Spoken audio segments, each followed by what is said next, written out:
तो लिखो next word लिखो। लास्ट में नेचुरल टू उसका पर में थे ना स्टेटमेंट होना ही है, उसमें वो एक स्टेटमेंट दिया प्रूफ नहीं है, ठीक है। तो अगले लिखो फंडामेंटल इक्वेशन ऑफ थर्मोडायनामिक्स।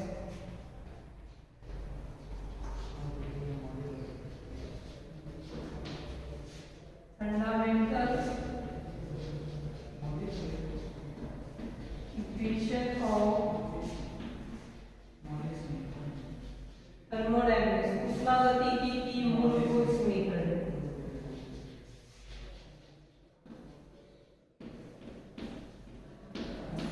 उष्मागतिकी की मूलभूत समीकरण, फंडामेंटल इक्वेशन ऑफ थर्मोडायनामिक्स। इसमें 4 समीकरण हैं, उनको क्रम से अरेंज करके हमें पढ़ना है।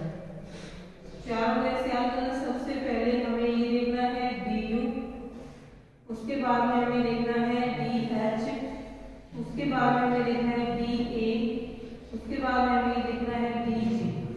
यहाँ पे u है वो इंटरनल एनर्जी, आंतरिक ऊर्जा में चेंज है। dh है, h का मतलब एंथैल्पी, एंट्रोपी ऐसे होता है, ये एंथैल्पी में चेंज है। थर्ड है a, इसको हम क्या बोलते हैं हेल्महोल्ट्ज एनर्जी, ठीक है। आगे आएगी हेल्महोल्ट्ज एनर्जी है, उसमें चेंज है। चौथी है इसमें वो गिब्स फ्री एनर्जी है, उसमें चेंज है। इन चारों बुक में देखना है। सबसे पहले इस प्रकार से बनती है TDS, टेम्परेचर है, साथ में कुक में चेंज है। माइनस में क्या बनता है इसके अंदर PD। अगले में सिर्फ क्या करना है DH में, इनको सेम ऐसे कैसे रखना, इनको अपने मत करना, फिर एक याद हो गया उसमें कुछ सारे लिख दोगे। अगले वाले में इसको सेम ऐसे लिखना है PDS, इसको चेंज करके लिखना है, यानी V तो पहले आना और P तो P की जगह पे। यहाँ तो हम वॉल्यूम में चेंज देख रहे हैं, अगले वाले में हमें प्रेशर में चेंज देखना है। जब ये अपनी जगह बदलेंगे तो ये साइन भी पॉजिटिव का हो जाएगा, तो प्लस में VD, ठीक है। उसके बाद में इससे अगले इक्वेशन में इसमें चेंज कर देना है, इसी इक्वेशन को देख के लिखेंगे, इसमें चेंज देंगे S पहले लिखेंगे, T बाद लिखेंगे। टेम्परेचर में चेंज देखना है तो इसका साइन माइनस में हो जाएगा, माइनस में HDT और ये का ही रहेगा PV। इसके बाद अगली में इसको देख के लिखेंगे तो इसको भी चेंज कर देंगे, ये सेम रहेगा तो माइनस में HDT। जब इसको चेंज करेंगे तो ये साइन प्लस में होगा, प्लस में VD। ये थी 4।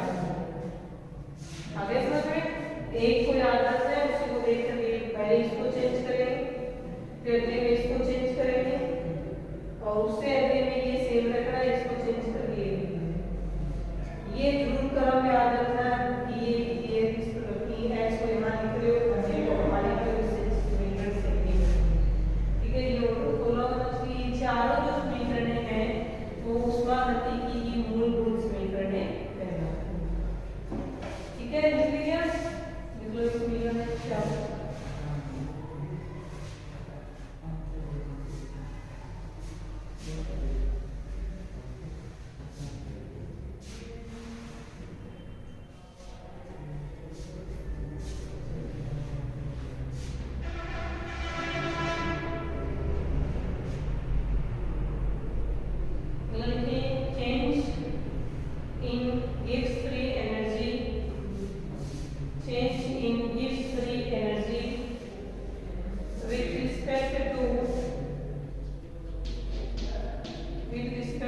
pressure, volume and temperature. Pressure, volume and temperature. दाब, आयतन और ताप के सापेक्ष G में परिवर्तन। Change in gives free energy with respect to pressure, volume and temperature. ताप, दाब व आयतन के साथ gives free energy में परिवर्तन। तो सबसे पहले हम इसमें परिवर्तन देखना है ना, गिब्स फ्री एनर्जी में। तो सबसे पहले क्या करोगे, इन चारों समीकरणों से कुछ समीकरण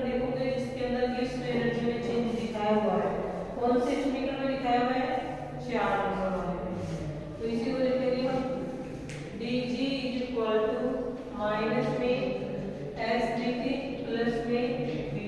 यहाँ पे इसको हम एक नंबर समीकरण मान लेंगे। अब समीकरण नंबर 1 से स्पष्ट हो रहा है कि गिब्स फ्री एनर्जी जो है वो टेम्परेचर और वॉल्यूम जिसमें चेंज हो रहा है, जिसमें चेंज होने से गिब्स फ्री एनर्जी में चेंज हो रहा है, गिब्स फ्री एनर्जी उसी का फंक्शन होती है। तो यहाँ टेम्परेचर और प्रेशर में हो रहा है चेंज, तो ये जो गिब्स फ्री एनर्जी है वो इन दोनों का क्या है, फंक्शन है। तो इसके लिए वी नो दैट हम जानते हैं कि गिब्स फ्री एनर्जी ताप और दाब का फंक्शन होती है, ताप और दाब का फलन होती है। वी नो दैट इन के बाद में देना Gibbs free energy function of temperature and pressure लिख लो। गिब्स एनर्जी किसका फंक्शन है, function of temperature and pressure, ताप व दाब का फलन।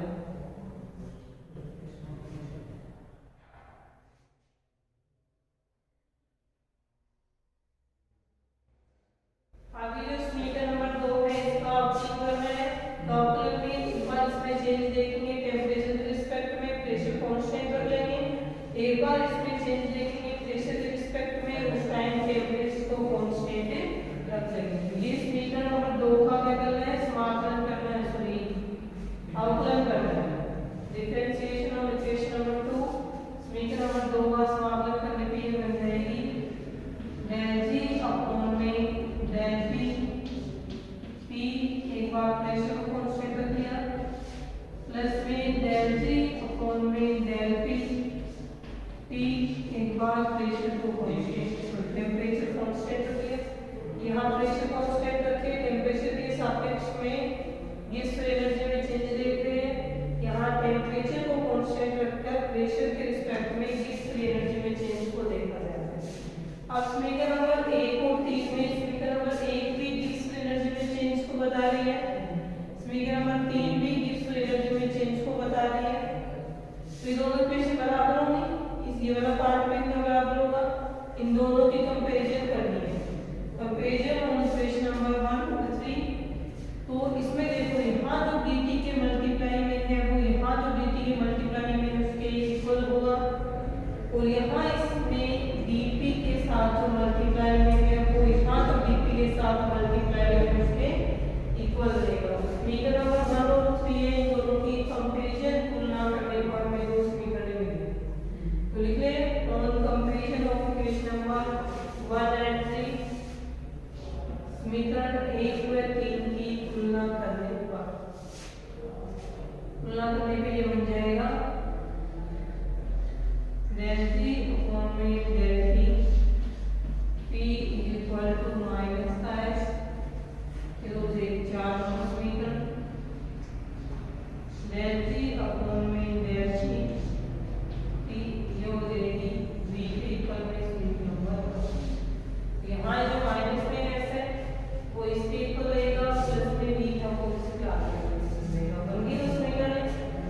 अब समीकरण नंबर 4 में जो वैल्यू आएगी इसकी वैल्यू वो हमेशा ही नेगेटिव रहेगी, माइनस एस की तरह, और यहाँ वाली वैल्यू हमेशा पॉजिटिव रहेगी, पॉजिटिव इक्वल है।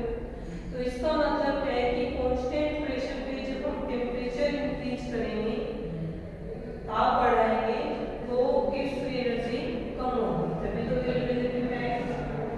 तो ये हो जाएगा, तो नीचे वाले में हो जाएगा कि कांस्टेंट टेम्परेचर पे स्थिर ताप पे जब हम प्रेशर इंक्रीज करेंगे, प्रेशर दाब बढ़ाएंगे, तो गिब्स फ्री एनर्जी बढ़ेगी क्योंकि वैल्यू इसमें आ रही है।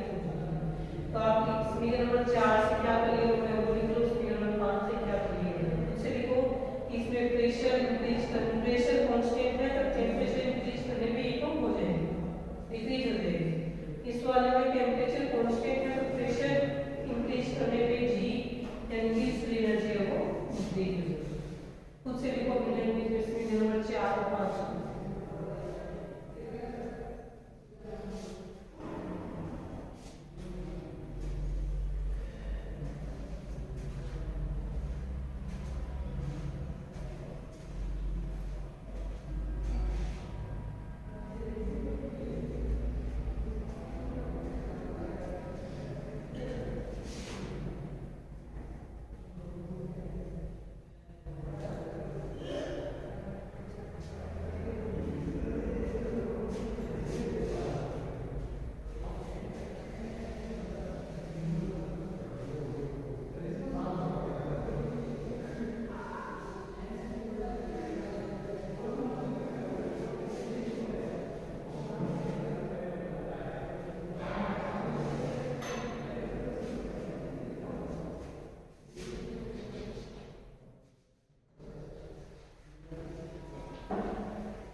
जो ये गिब्स फ्री एनर्जी है ना, उसको तो हम जी से रिप्रेजेंट करेंगे और हेल्महोल्ट्ज एनर्जी को हम कैपिटल ए से रिप्रेजेंट करेंगे।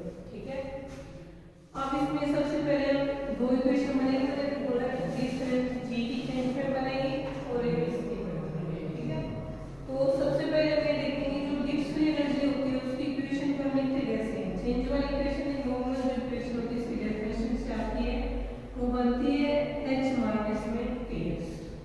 अब जब हम इसमें चेंज देखेंगे, change in G, Gibbs free energy में चेंज देखेंगे तो वो इक्वेशन क्या आती है, del G equal to del H. इसमें यहाँ पे हम डेल्टा लगाएंगे, वो दो बार लिखा था माइनस में टी डेल्टा एच माइनस में एच डेल्टा टी।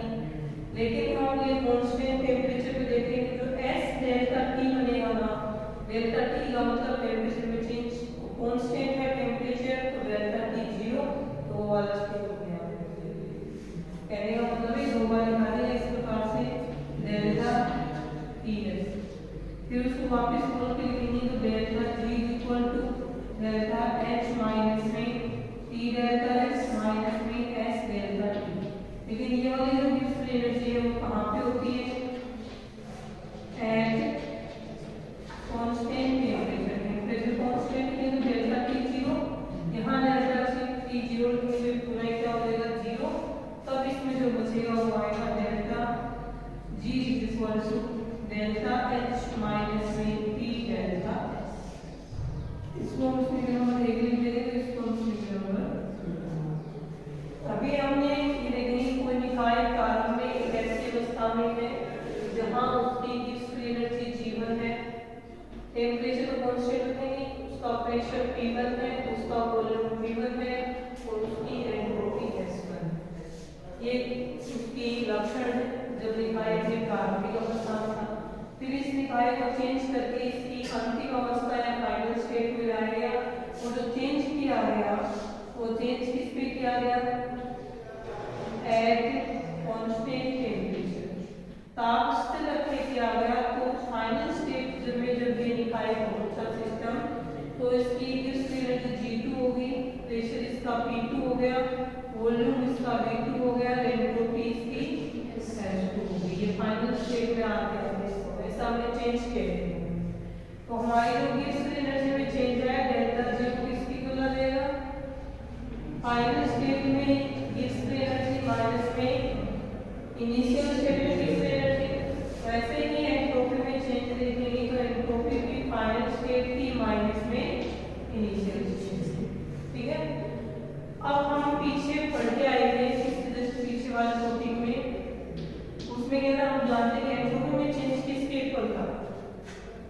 भी हम जब पढ़ के आए से ना कि प्रेशर जब कांस्टेंट होगा तो टेम्परेचर के हिसाब से एंट्रोपी में जो चेंज है, सॉरी गिब्स फ्री एनर्जी में जो चेंज था वो किसके ऊपर था, माइनस में डेल्टा ये था ना, प्रेशर कांस्टेंट था।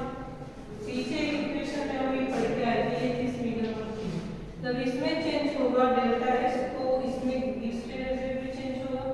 तो इसमें चेंज को लिख करके हम फिगर ऐसे लिख सकते हैं कि डेल्टा जी अपॉन में delta T, pressure is equal to delta minus में। तो ये समीकरण नंबर 4। समीकरण नंबर 4 से हमें डेल्टा एस की वैल्यू को उठा करके समीकरण नंबर 2 में डेल्टा एस की जगह रखनी है। तो ये वाला माइनस और वो वाला माइनस मिल करके प्लस हो जाएगा, समीकरण में निकलेगा वैल्यू प्लस हो जाएगा। तो समीकरण क्या बनेगा, अपने को ध्यान रखना कौन से समीकरण से, फ्रॉम इक्वेशन 2 and 4। समीकरण नंबर 2 4 से हमें डेल्टा एस की वैल्यू को उठा करके समीकरण नंबर 2 में रखना। तो समीकरण बनेगी delta G equal to delta H minus में